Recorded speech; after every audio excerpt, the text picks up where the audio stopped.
gudoomiyaha gobolka Banaadir ahna duqa magaalada Muqdisho iyo taliyaasha ciidamada booliiska iyo asluubta Soomaaliyeed ayaa ka qayb galay kulan dhiirigelin oo loo sameeyay caruurta agoonta booliiska oo lagu xanaaneeyo xarunta agoonta ee degmada Wadajir. Mas'uuliyiintan ayaa kulanka dhiirigelinta kadib waxa warbaahinta la hadlay taliyaha ciidanka asluubta Soomaaliyeed Sareeyagaas Bashiir Cabdi Maxamed isagoo sheegay in taliska ciidanka asluubta Soomaaliyeed ay ka go'an tahay xanaaneynta iyo barbaarinta caruurta agoonta booliiska Soomaaliyeed.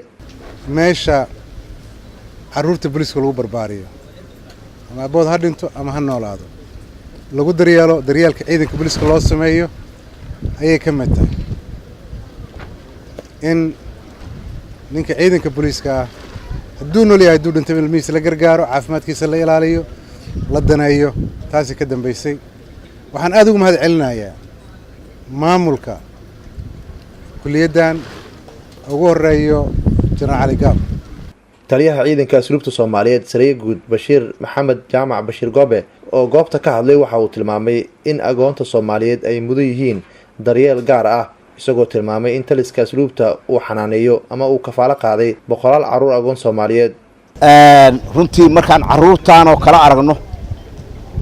annaga iska dhaxaqoonayna yani nolosheedii baan ka dhax arkaynaa sidii aan ku soo kornaan ka dhax arkaynaa sidaan oo kale nologu labis jiray noloo xanaaneyn jiray wax noloo soo bari jiray maantana ilaahay xamdigiisa mustaqbalkoodu waa muuqdaa hortoodu taagan yihiin maxaa dhacay intaan hadda saraakiisha halkan fadhida intooda badan ayaga nooca iyo sida loo hayo oo loo xanaaneynayo waxay u badan yihiin in sidaas loo soo xanaaneeyey. gudoomiyaha gobolka Banaadir ahna duqa magaalada Muqdisho mudane Cabdiraxmaan Cumar Ismaan injineeriso waxa uu tilmaamay in maamulka gobolka Banaadir uu xoog saaraya sidii caruurta Soomaaliyeed ee agoonta ay ku nool caasimadda ay u heli lahaayeen daryeel ku haboon. iyo simaatinkan waa isxasuusin ummadda bulshada Soomaaliyeed meel walba joogtana xasuusino caruurtan oo hadda booliiska qeyr Allah siiye kafaalo qaaday